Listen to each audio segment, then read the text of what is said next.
If you've ever wanted to turn a brownie into a cake, then I'm going to show you how to do that in this video.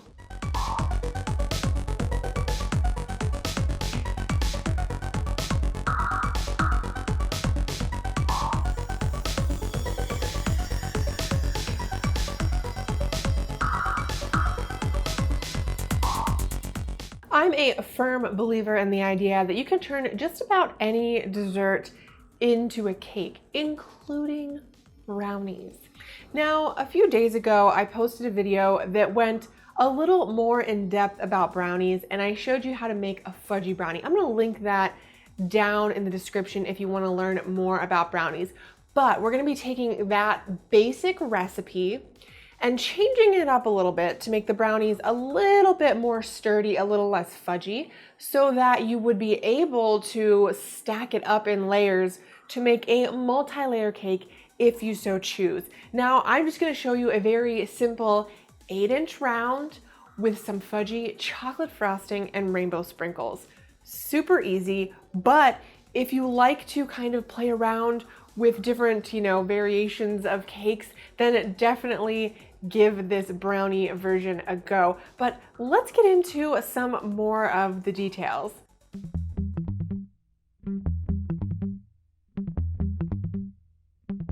So before you get started making your brownie cake, you're going to want to think about, what shape is it going to be in? How many layers is it going to have? How thick do you want the layers? What kind of frosting are you using? These are all kind of important things that you have to think about before you get started. What I highly recommend before you start any project as large as, say, taking on building a cake, is that you just kind of sit and jot down on pen and paper, the different steps that you're going to take, the different components that you're going to use. Like I mentioned previously, I'm only going to be doing one layer. But if you wanted to do something like a 2 or 3 layer cake, then maybe you would want to make thinner layers, because with brownies, you wouldn't want to tort them. And torting basically means instead of cutting your cake, vertically, you would cut it horizontally. Like a traditional cake, you might take one tall baked layer and cut it horizontally into 2. That is called torting. With brownies, it doesn't work very well. They kind of fall apart and they're a little bit more tender and just kind of fudgy in the center. So that's really hard to do. So you want to make sure that you're baking your layers separately. So choose the size of cake. Maybe you want to do a rectangular cake and you can use loaf pans. Maybe you want to do a square cake and you can use, like a 6-inch or 8-inch by 8-inch square cake pan. But I'm going to be showing you with round pans. So if you want to have multi-layers, just think about that and, maybe scale up the recipe a little bit and then just bake each layer separately so that all the work is already done for you, and then you can just build it and there you go. And of course, ingredients also matter, because the fudgier and gooier your brownie is, the more difficult it's really going to be to turn it into a cake. When you're making a cake, you really don't want the layers to have a lot of flexibility or give, just because it's going to weigh down on any frostings. You might lack structural integrity within your cake. So I recommend using a brownie recipe that's a little bit on the cakier side. Now, the recipe I'm about to share with you is kind of cakey, but it still is really smooth, really kind of like a melt in the mouth consistency. It's delicious. Trust me, you're not sacrificing any of that amazing browniness by turning it into a cake. You can still find that happy medium, but it is another thing to take into consideration.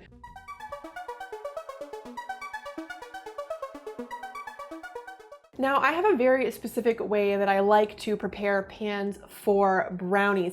If you're doing it in a square pan or a rectangular pan, it is really easy. You can just line it with parchment paper, snip at the corners so that it fits nicely down into your pan. Again, that video I linked down below shows you exactly how I do that for square and rectangular pans, but it's a little bit trickier with round pans. So I'm just going to show you quickly how I prepare the round pans. So with brownies, because there is oil in the batter, I don't like to oil or flour my pan whatsoever. I like to make sure that it's nicely lined with parchment paper. And the reason is that it's going to allow it to come easily out of the pan once the brownies are cool, which is also really great for just having nice, even brownie layers, and they don't have any indents or any inconsistencies on the outside. So the first thing you want to do is, depending on what size pan you are using, make sure that your parchment paper not only is going to fit in the bottom, but you also have enough for it to be able to come up the sides. So I just like to make sure on the shortest side, just by kind of pulling it up, and if it comes to the top of your pan, then it's perfect. So going to flip the pan over and just kind of center it. And then what I like to do is just basically go around and kind of very quickly trim it into a basic circle. Alrighty, just like that. Then I'm going to take it, and I like to keep it the way that it curls over the pan, that it just kind of holds it in place a little bit. If you have it this way, it does that. So keep it this way and it'll help you out a little bit. So just center it over your pan using your non-cutting hand. Hold it in the center basically. And then we're just going to start adding cuts. And you want to come just past the edge. So if you peel this up, you can kind of see the pan at the edge there a little bit. And then we're just going to continue making cuts around the edges. I go about 1.5 inches apart. That's plenty, I find. Alrighty, just like that. Now, when you flip it over, you kind of want to flip it in the opposite direction that the paper curls, so that it helps hold the parchment paper against the sides. We can push it down in there.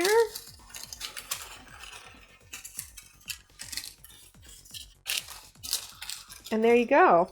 You can see it's going to nicely fit in our pan and up the sides. Everything's covered. We didn't have to oil our pan at all, and our brownie will pop right out. Now, just for, ease and keeping any of this paper out of the brownies and just making it a little bit nicer, I do have some solid coconut oil. You can use whatever type of oil that you're using.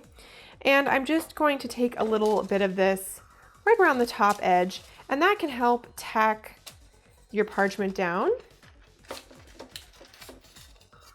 and just kind of keep it snug down in the pan, but then also keep your paper from falling down into the brownie batter at all. There we go, that's pretty good. And then that is ready. You can set it aside. If you're gonna be making multiple layers of cake, just do that with each of your cake pans. Ta-da!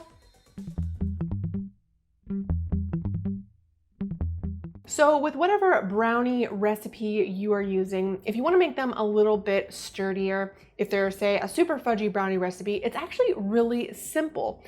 All you have to do is add more dry ingredients. Now, if, say, your recipe is primarily semi-sweet chocolate based, then you can still add in more flour and cocoa. It'll just add in more flour and cocoa. But I'm taking my vegan fudgy brownie recipe, I added a little bit more flour, I added a little bit more cocoa powder, and it just made them a little bit thicker and a little less gooey in the center. Now, I added the flour obviously for that extra stability and structure, but I also added the cocoa powder, because if you just add flour to your brownies, then it's going to dilute that chocolate flavor a little bit. So you definitely want to add in, extra chocolate to keep that super rich chocolatey flavor. The nice thing with cocoa is that it doesn't have any gluten. So it's soaking up a little bit more of the liquid, but it's not creating any toughness or rubberiness. So if you do look at those two recipes, the one that I'm going to be supplying for this video compared to my fudgy brownie recipe, you'll see that everything's the same except for that increase in flour and cocoa. So you can do this with pretty much any recipe, and you can just start with smaller amounts and work your way up until you get the consistency that you like. But let me show you quickly how to mix this. It's super simple. I already have my sugars in a bowl with my cocoa and my salt, and then I went ahead and melted my coconut oil with water on the stove in a small saucepan. Now you do want to make sure that at this step that those liquids are really warm so that it melts the sugar and it doesn't get grainy. You also want to preheat your oven right as you're getting all of your ingredients together. And now let's just mix this up and get it into the oven. So I'm just getting those liquid ingredients right in here with my sugars and cocoa. And I'm using a whisk at this stage just to ensure that we don't have any lumps in here at all when we go to add our flour. Then this way we don't have to sift anything. I don't like sifting. So I always try to create my recipes around not having to sift. Pretty simple. Also, the other reason why you want the liquids to be really warm is because if they are not, then it's actually going to be really difficult to incorporate that flour in here. This helps keep the batter nice and liquid and smooth by keeping it at a higher temperature, whereas if it were room temperature or even slightly cool, it would be very, very thick and very, very hard to work with. So that's nice and smooth and gorgeous. And we will whisk that through. Now with brownies, you want to take care to try not to overmix once you get your dry ingredients in here. So if you want to add any extra goodies to your brownies, like sprinkles or chocolate chips or nuts, dried fruit, things of that nature, I like to do it just before my flour is completely mixed in. So right at this stage, you can still see bits of flour in there. I'm adding just a touch of dark chocolate chips to give this a little more texture in the final brownie. And I'm just carefully folding it in. You can see how thick this batter in particular is. That's because we do have more dry ingredients, but if your liquids weren't hot, this would actually be even thicker, believe it or not. So once you get it into your pan, you just want to take your spatula and push it out to the edges. Make sure that you're getting it in here nice and evenly, and even take the time to smooth the top. That's going to ensure that your brownies are nice and even when they come out, because they're not going to melt too much more when they get into the oven. So the better you smooth them out at this stage, the more even they're going to be when they are finished baking.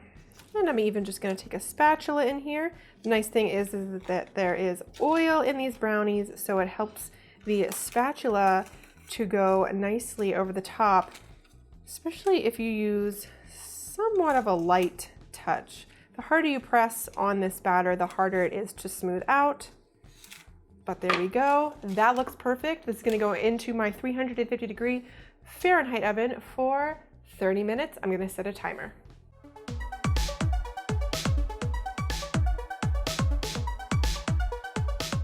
Oh, frostings. As if brownies aren't already rich and good enough on their own, we're gonna add a frosting. And I'm gonna show you a very fudgy, silky frosting that is just going to give your brownies that extraness, that over the top. It's just going to be so rich, but so worth it. Now, of course, you can make any kind of frosting that you like. You could balance the chocolate out with a vanilla frosting. You could make a peanut butter frosting, super delicious. And you could also just make a regular sort of crusting vegan buttercream frosting and add some cocoa powder or melted chocolate to it.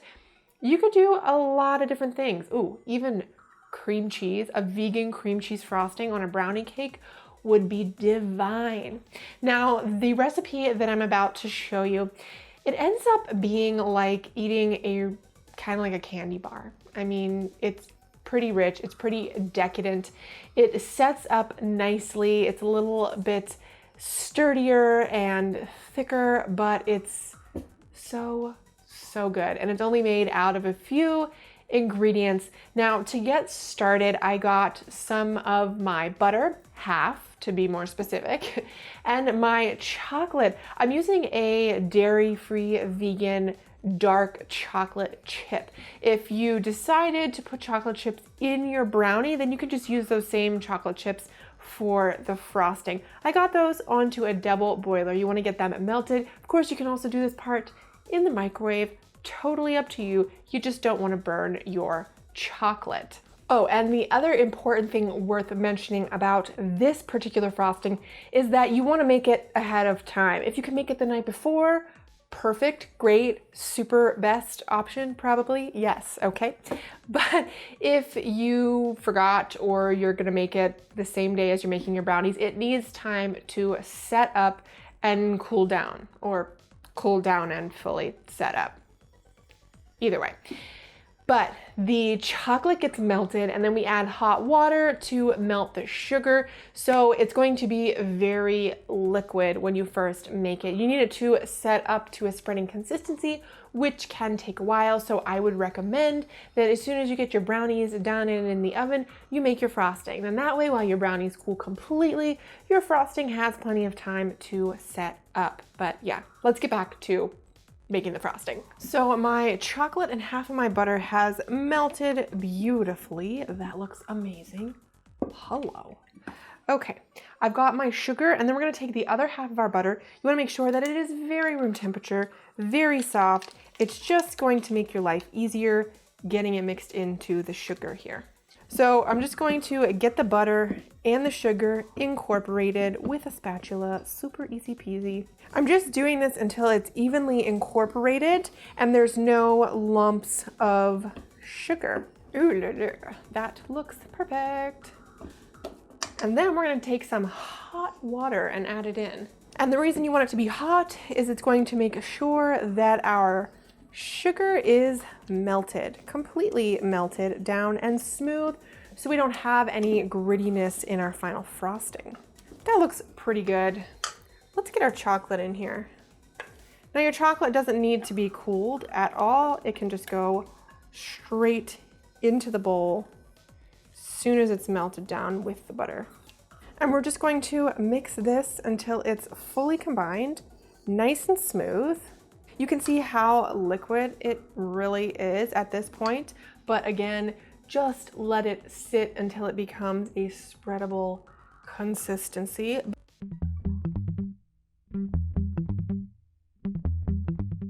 Oh, how I love frosting cakes. It is now that time. Now, when your brownie cake layers are baked and they come out of the oven, I recommend cooling them completely in the pan. Then that way they'll be nice and cool and set up, easy to remove from the pan. You won't have to worry about them cracking or anything like that. And bonus, you can also just frost your cake on the parchment that is already on your brownie layers and then transfer it to something else. I'm gonna show you that whole process, but mine are completely cool. Now, if you were, say, making a stacked or tiered cake, doing multiple layers of brownie in your cake, then, I would recommend chilling the layers. You would want to let it cool completely at room temperature, remove them from the pan, and then just wrap them in plastic wrap and get them into the refrigerator. You could do this like an overnight thing and then build your cake the following day. And it's just gonna give you more sturdiness when it comes to building the cake. It's gonna be a lot easier to handle. You don't have to worry about those layers cracking at all.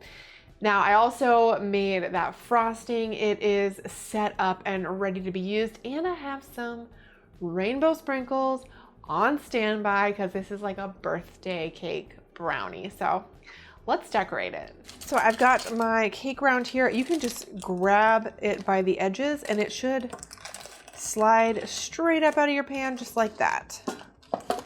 Beautiful. Gonna put that right on my turntable. If you don't have a turntable, that's okay. If your parchment is just not playing nice, then you can flip it over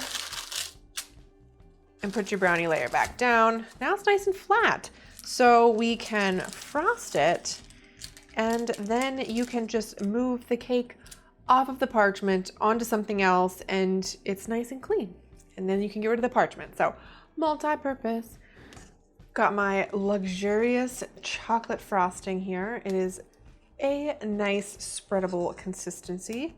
Now, what I love about this brownie recipe is typically you'll see with brownies, they stay kind of higher up on the edges and sink down in the center, but we've added enough dry ingredients that this is nice and flat, just like the cake layer. So perfect. Now, I'm not going to be adding a lot of chocolate frosting to the sides because they're going to be covered in sprinkles. So I'm just going to put a decent amount, mostly all of it, right on the top. You can see how nice this spreads. Oh, it's so beautiful.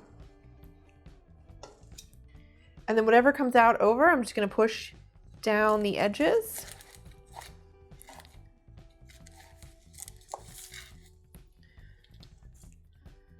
If we need a little more, take it out of our bowl.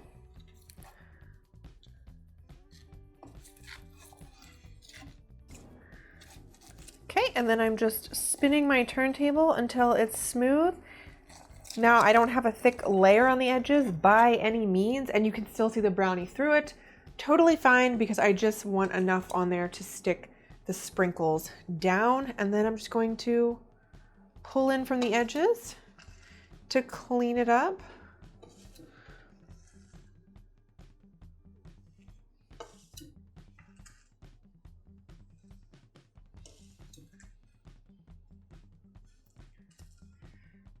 Just like that. Looks so good. Then if you want to apply a design to the top, you can go ahead and do that. And I'm going to do a sort of offset windmill pattern on the top. This is something that I like to do on tops of cakes. I think it looks really fun and interesting and pretty, but you're just running the spatula towards the center, but it eventually becomes kind of offset. So however you want to do it.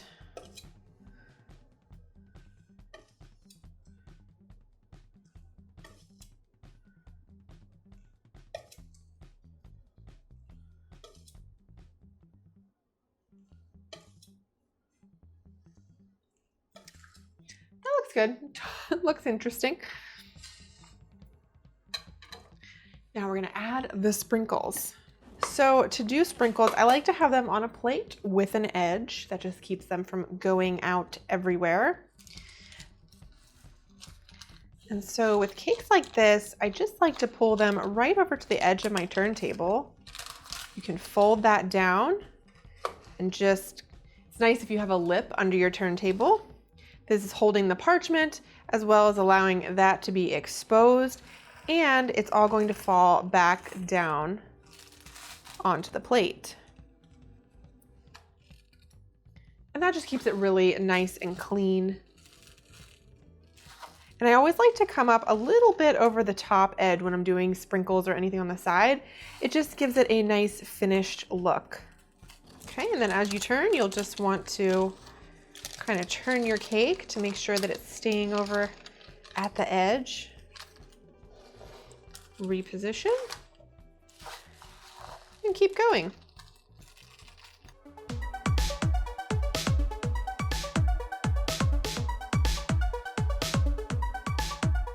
So my cake has been in the fridge for about 15 minutes. It's not fully set, but it's enough to get it off of this paper. Just peel down the edges.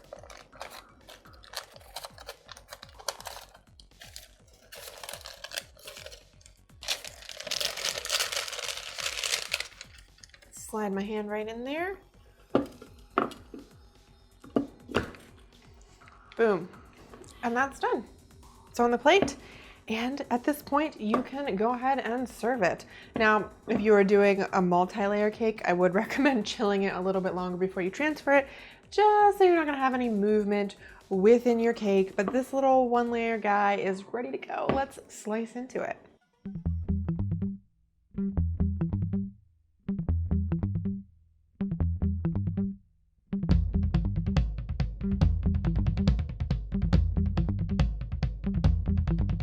We did it. We made a brownie cake with rainbow sprinkles. This was so easy to put together. It's still the same day, and I did the entire cake from start to finish, including decorating it, cooling it, all of that. It's done, and it's still early. It didn't take me all day. Definitely a fun alternative to, you know, the traditional birthday cake. I hope you guys give it a go. Let me know what you think down in the comments if you do try it out. But I'm ready to try this because it looks so good. I mean, look at that. It's so cute, and the brownie is still kind of fudgy, and the frosting is so silky. And of course, rainbow sprinkles just make like everything better. I'm gonna try this. If you guys want the recipe for this, I'm gonna link that down in the description below, as well as links to some other things, other frostings, and definitely that other brownie recipe video that I mentioned, so you can learn a little bit more about brownies. Let's try it.